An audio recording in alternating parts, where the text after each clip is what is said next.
I lost over $30,000 on my first rental, but the worst part, none of it was necessary. In fact, if I could rewind time and go back and do it again, there are just three key steps that I would complete before buying my first property. Let's go over them so that you can learn from my mistakes and avoid wasting your time and your money, because if this happened for me, of course it could happen to you. So step number one is to make sure that you don't run out of money. Now, how do you do that? You need to get your budget right. I had just assumed that all I needed was the down payment on the house. This is completely wrong. And it eventually led to me having to borrow $23,000 from my dad and paying an interest rate on it in order to pay my handyman, contractors, and prevent myself from going bankrupt. Now, coming from a traditional Asian household upbringing, of course, I felt a lot of shame and disgrace around borrowing money from my parents. And it felt very risky, especially if I couldn't pay it back. So here's how you plan your budget in order to avoid falling into that exact same situation. Make sure you get a pen and a piece of paper to write this stuff down so that you can use it when you buy your first property. There are basically four big items that you have to budget for. The first one is your down payment. Now, what's cool about the down payment is you can actually get into a house for a lot lower of a down payment by doing something called a house hack, where you live in one room and rent out the other rooms. The down payment required on a house hack is only 3 to 3.5% down. So a lot of people use this to get into real estate very quickly, because on a $300,000 house with a 3% down payment on it, it's only $9,000. Now, let's say you don't live at the house, then the typical requirement is a 15 to 20% down. A 20% down on a $300,000 house would be about $60,000. Now, the second cost you have to budget for is called the closing costs. Closing costs are basically just fees that you have to pay to get a mortgage and buy a property. Typical closing costs are 2 to 5% of the loan value. So just to give a quick example, let's say you bought a $300,000 house. The typical closing cost on that will be about $4,800 to $12,000. Now, what's cool about closing costs is you can have the seller actually pay the closing costs. And I do this in a lot of cases where, let's say the property requires some minor repairs and I'm asking the seller to pay for those repairs. Instead of asking them to do all the repairs themselves, what I can ask them to do is actually just cover my closing costs, and I can use that money saved to pay for the repairs myself. Now, you want to make sure you only do this for houses with minor repair work, because if it's a house that has major repair work, sometimes those costs can skyrocket a lot more than you budget for. The third thing you need to budget money for is renovations and furnishings. So typically renovation costs and furnishings will range from $5,000 to $20,000 depending on how much you have to do.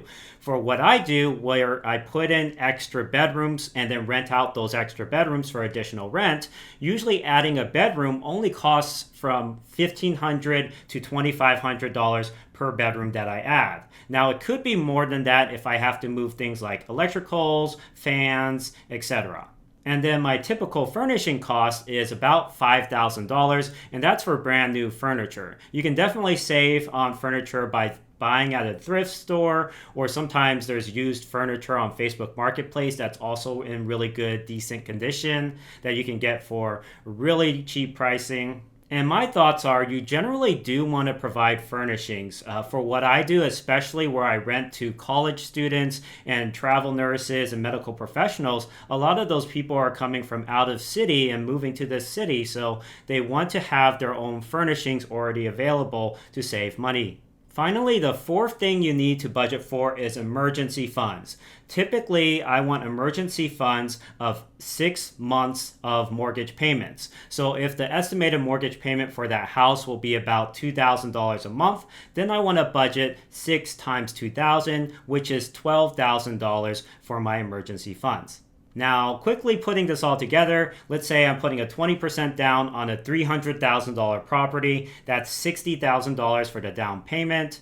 Closing costs, let's say it's about $5,000 because I can have the seller cover some of those. Renovations and furnishings might be around $10,000, and then emergency funds will be about $12,000, assuming that the mortgage payment is $2,000 a month.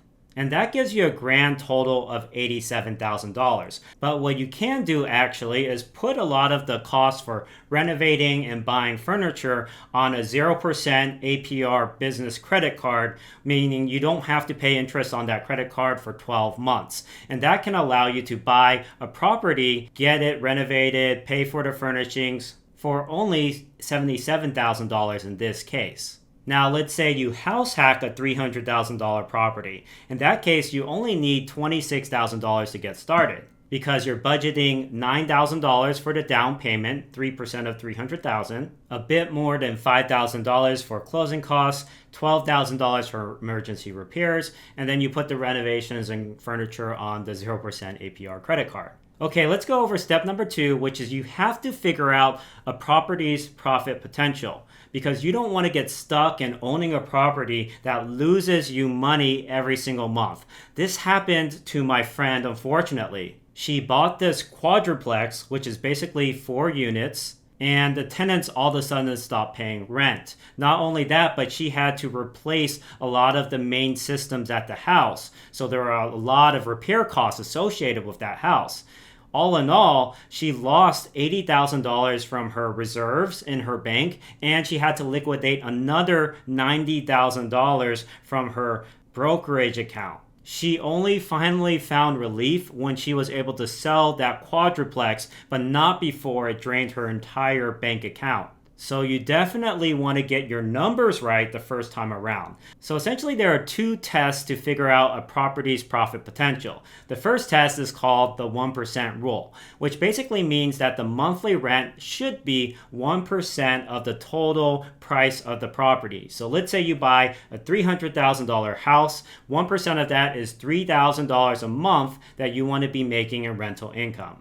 The second test that I do is I want to make sure that the property cash flows at least $1,000 a month, meaning the rental income minus your mortgage payment minus your miscellaneous expenses is $1,000 a month. Now, to calculate the rental income, I usually take my rent because I rent out per bedroom. I take the rent per bedroom, multiply it by the number of bedrooms. So let's say I'm charging $700 a month with 6 bedrooms. That's $4,200 a month. I subtract out my mortgage payment. Usually I use something called Carl's Mortgage Calculator, which is a phone app. It's also on the internet, and you can use that to calculate out the monthly mortgage payment. And then I subtract out $300 per month for miscellaneous expenses to maintain the property. Let's say my rental income is $4,200 a month, my mortgage payment is $2,000 a month, and my miscellaneous expenses is $300 a month. I take $4,200 minus $2,000 minus $300, and that means my cash flow is $1,900 per month. Finally, we get to step number 3, which is to know the 6 blind spots on the home inspection. Just like your car has a blind spot, there are essentially 6 hidden spots where people end up spending a lot of money when they miss them. A lot of times these are missed on the initial home walkthrough and also missed on the initial home inspection. So let's talk about the first one, which is the HVAC. I had a client whose home inspection suggested that the HVAC was in poor shape. Now, when we talked to the home inspector, he said, oh, it's probably not going to be too expensive to repair this issue. However, I said, let's go ahead and get an HVAC technician out there who's an expert on the HVAC to figure out, okay, how much is it going to cost to fix this issue? The HVAC technician came over, they took a look, and they said, actually, there's a very strong chance that this HVAC is releasing carbon monoxide into the house right now, which is a major health and safety issue. Carbon monoxide is an odorless gas, kind of like cyanide, but it's extremely toxic, and so a lot of people call it the silent killer. Basically, you'll die without even knowing it. The same HVAC technician quoted about $9,000 to replace the HVAC. She also got a second and a third opinion, and they said the exact same thing. This was a major safety issue and had to be replaced. Luckily, she got all of these quotes back during the home inspection phase of looking at the property, and she was able to ask the seller for that $9,000 to be credited back towards that repair before she closed on the property. And so we saved her $9,000 just by looking a little bit more into an area that the home inspector pointed out. Now, there are 5 other hidden blind spots. Another one is the roof. A lot of times the home inspector won't actually climb up on the roof, especially if the roof is very steep. They can actually fall off the roof and it's very dangerous for them, so they don't actually go up on the roof. Unfortunately, a lot of times they can miss things because of that. Now, some home inspectors will use a drone to take pictures of the roof, but that's usually not the norm nowadays. A lot of times you have to hire a professional roofer to take a look at the roof if you suspect that the roof is old in age. One time I had this done, and then the roof inspector quoted $15,000 to replace that roof. At that point, you can always walk away from the property. Now, the third blind spot is the sewage line. The sewage line inspection is not included in a normal home inspection, so you actually have to add it on for a few $100s. But it's always worth it because I find, at least in my case, 50% of the houses that I bought had a sewage line that had some sort of issue with it that needed repair. And one time it actually cost $9,000 to replace the sewage line, and I wish I had done that sewage lateral line inspection so that I can actually negotiate with the seller before I bought that property. The fourth key blind spot is the plumbing. So obviously the plumbing's behind the walls of your house. So how the heck can you tell if there's an issue with the plumbing or not?